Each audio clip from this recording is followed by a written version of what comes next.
everybody, I'm PeanutButterGamer, and happy Halloween! But PeanutButterGamer, it's not even Halloween!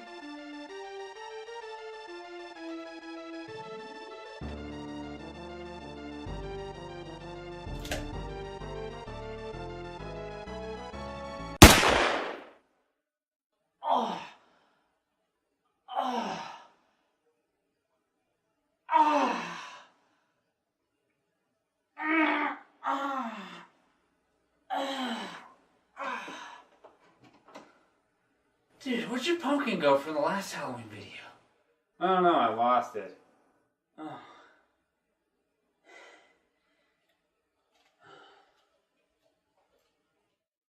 So anyway, happy Halloween! Right? Top 10 scariest enemies in video games. The first character on our list comes from a free downloadable game called Yume Nikki. Now I've yet to find time to actually sit down and play this game a lot, so I do admit I don't know that much about it, but what I do know is that she looks like a kitty. I also know about Uboa, and Uboa reminds me of a boa constrictor, which is not relevant in any way. There's a room in the game where the lights can be turned off, and there's an incredibly slim chance that when you do, Uboa will appear in the place of the character Poniko. Not only is this startling, it's also rather frightening and gives the player a very hopeless feeling since you can no longer escape the room. And you're forced to touch Uboa, who then transports you into some sort of purgatory-like dimension. But I don't know, maybe he's not so bad. Just look at how happy he is to see you. He just wants to have a friend that can never leave, and is also a very young girl that can never leave, and he wants to take you out on a date to this place, and you can never leave, and yeah, this guy's a creeper. The zombies from Half-Life are decently scary, but as I mentioned in my top 10 suckiest enemies list, they're also kind of, well, sucky. So I'm not really sure why I put them on this list. But whatever, this should be a cakewalk. Wait, what was that howl? That's not a thing. Wait, why is this head crab a different guy from those other guys? I don't even like for that to happen. What's this? Oh, this is not a normal. This is not a normal. I'm just gonna fix this up a little bit. And there, perfect. Wait a second. I didn't write down zombies on this list. Fast zombies. Fast zombies.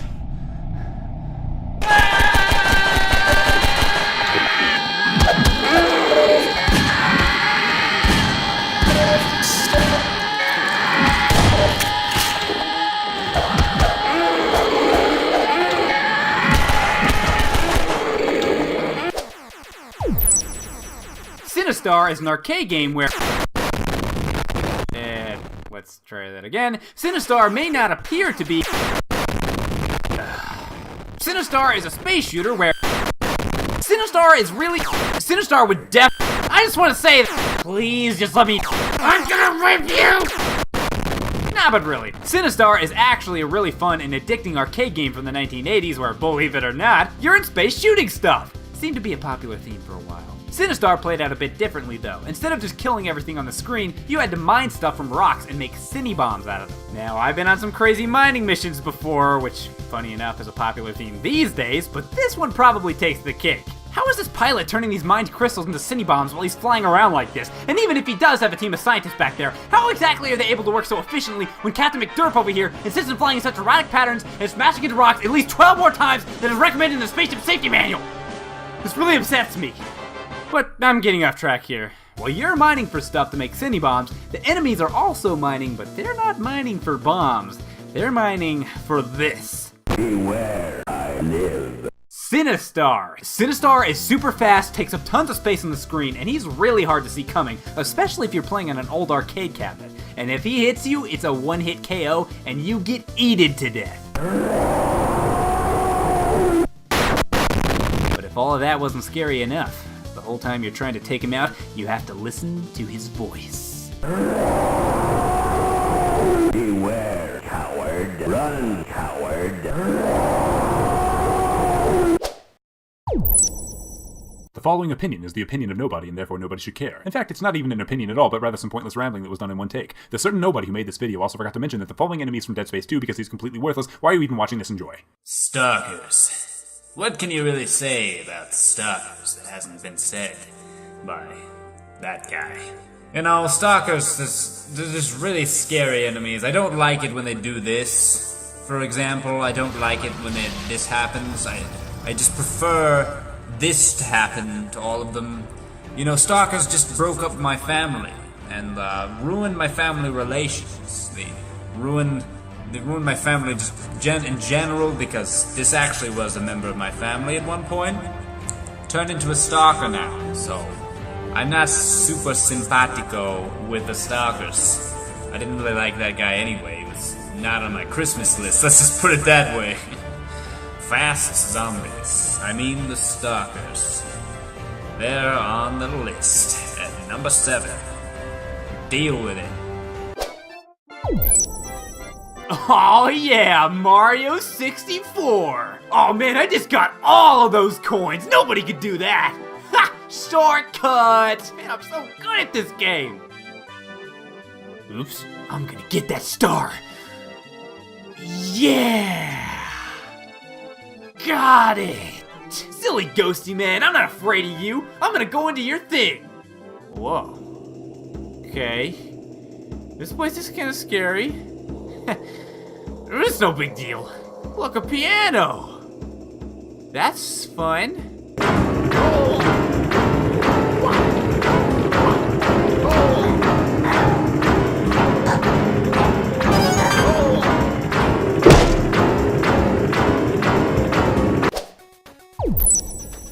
You know what scared me as a kid?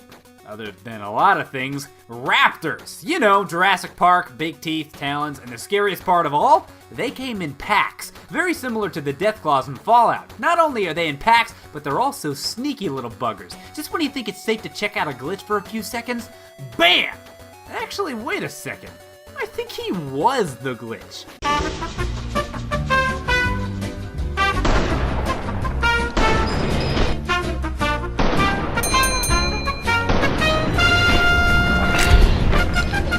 But there's also multiple different kinds of Deathclaws, some being stronger than others. The strongest of all, the legendary Deathclaw, which is not only about 17 frickin' feet tall, he also does twice the damage as regular Deathclaws.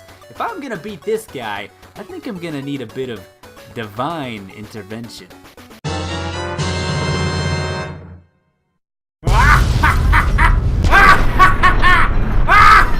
But for the normal guys, regular frag grenades should do the trick. See? Like this. Whoa, he's wiping at me. Whoa, she's wiping at me.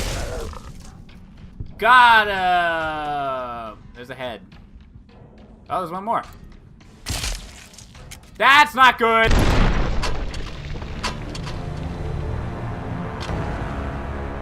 I lost my lamps. Zelda was a part of many a gamer's childhood, and everyone loves it. Well, anyone with half-decent taste loves it anyway. And the special word for today is bias. Yay! I like Legend of Zelda! But let's be real here. Somebody effed up.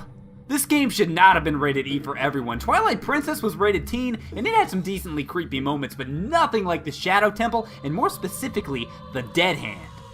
You walk into a room, and then there are nothing but arms. And hands with fingernails that are much too long and red. And then, nothing happens at all.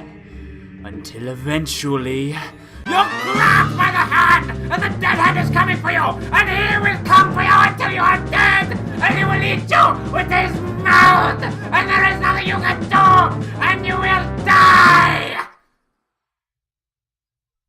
And also the walls are made of skulls, and so is the ground. Those are probably his past victims. The Dead Hand. From Ocarina of Time. Everybody, goodbye. Silent Hill is definitely not an action horror game. Instead of scaring you with random pop-up scares, it'd rather freak you out by getting into your head. Like in this scene, for example. Oh no. It's taking me a long time to realize that my phone isn't working. Let me slowly put it away and then walk in this direction. Oh no! Now it's ringing! That's scary! Seriously though, Silent Hill is a great series and you'd be hard-pressed to find games that are as consistently frightening and perhaps no others that can match its eerie and disheartening feel. Silent Hill is one of the few games that occasionally renders me so afraid that I prefer to run away from my enemies instead of killing them. Oh, hello there, Floatyman! Bye-bye, Floatyman! I'm going this way. It may not be the popular choice, but the enemies that scare me the most are definitely the twin victims from Silent Hill 4. There's just something about babies on arms that point at you. There's just something about that. Hey, it's a creepy looking hole that's who knows how deep. Jump in? I don't see why not. Ah!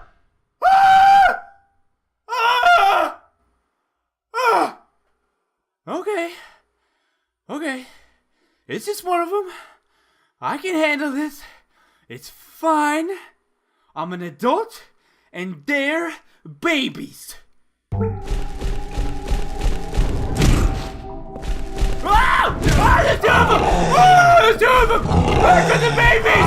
Back to the babies! Oh, it's unlocked. Finally some good news today. Am I right? Am I right?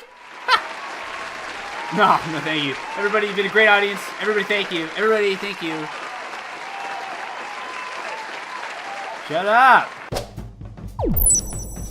A lot of people wanted me to put Slendy from Slender on this list, and I admit it, I played it and it's quite freaky, but personally, I prefer a quaint little game called SCP Containment Breach. Let me tell you a little story here. Graphics schmappics. Let me tell you another little story here, and by story, I mean one word. Gameplay. Mechanics. That's one word.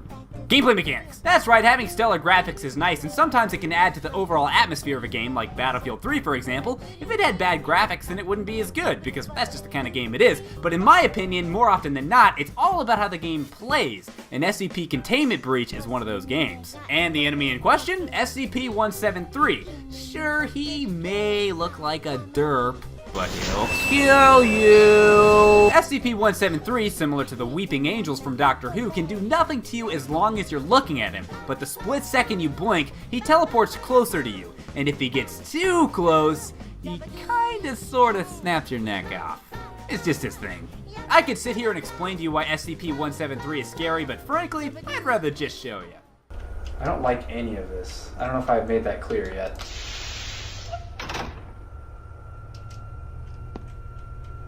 But I definitely oh, jeez.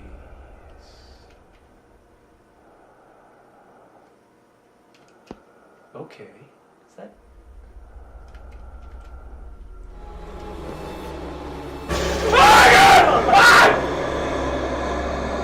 And that's Scary Times with PP and J. We'll see you guys later. I'm leaving again. Or am I not dead yet? I wasn't dead! I wasn't dead!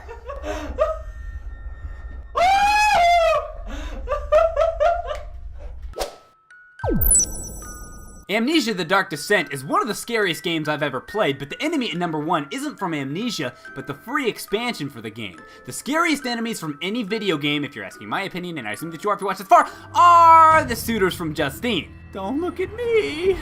I'm a potatoes. I'm a potatoes.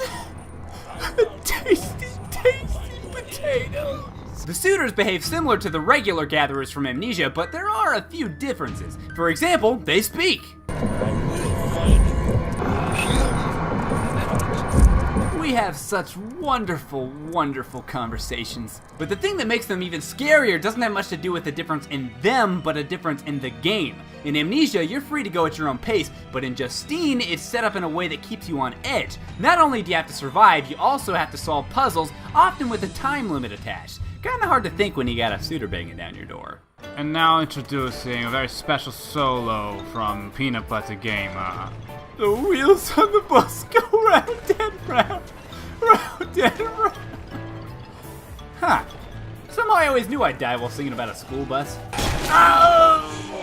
Why did you do this to me, school bus? Why did you do this to me? Oh.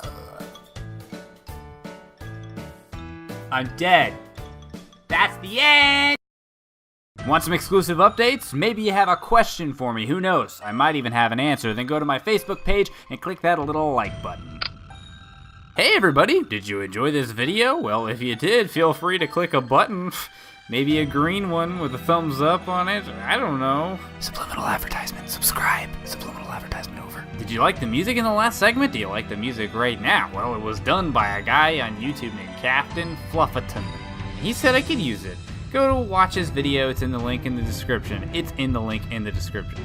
How do you words? If you want to see some other videos I did, here's some other videos I did. If you want to check out Peanut Butter Gameplay, my second channel, there's another video. Click on either one of them. I don't even care. Bye!